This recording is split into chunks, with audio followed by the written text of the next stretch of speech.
time now for a business news update. Delano D'Souza joining me for that. Hi there, Delano. Morning.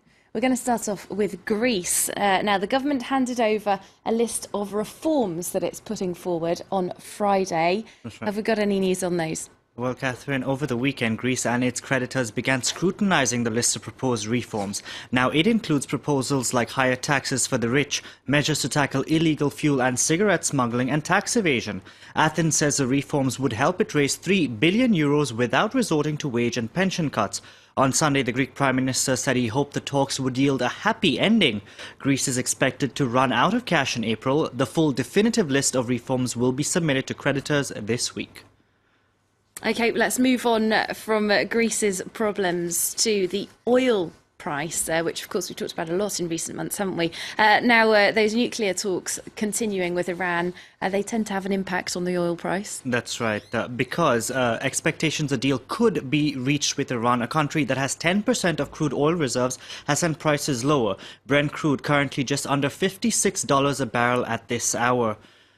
There you see the price there, significantly down this session. Moving on to the markets now, European shares have just opened. All the major indices up in the green at this hour. The CAC 40 currently up 0.4%. Shares in French company Alcatel-Lucent will be in focus this session. This as the company was chosen by China Telecom, I should say, to roll out 4G services across the country. And it was a strong start to the week for Asia. The Shanghai Composite hit a fresh 7-year high, currently up well over 2%. Markets there hoping for further stimulus from China's central bank.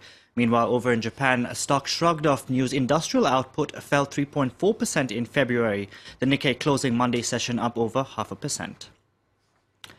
Let's shift our focus now to the aftermath of last Tuesday's tragic Germanwings crash. Now, in any commercial plane accident, the families of the victims receive compensation from the airline. Lufthansa, the parent company of Germanwings, has announced they would provide €50,000 for immediate costs per family in the coming days. But as Solange Mougin finds out, how much the airline pays down the road and to whom could vary.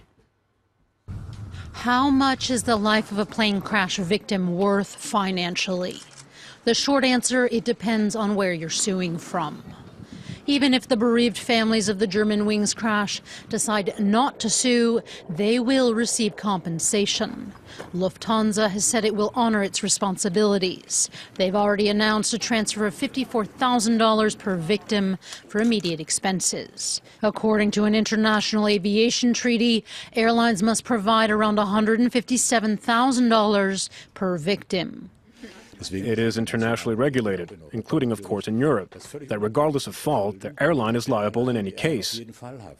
The company can clear itself of liability if it can prove that a third person caused the damage deliberately, and their airline had nothing to do with it. Here, the pilot deliberately crashed the plane. He was not a third party. He was part of the airline.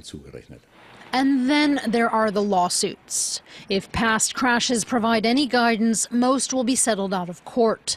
The financial payouts vary widely, depending on where the lawsuit is registered. American victims often receive the most, on average $4.5 million, compared to just over $1 million in many European countries. And the loss of human life isn't the only claim that insurance companies, in this case a pool of them led by Allianz, will have to process. A $6.5 million claim for the plane itself was paid Wednesday.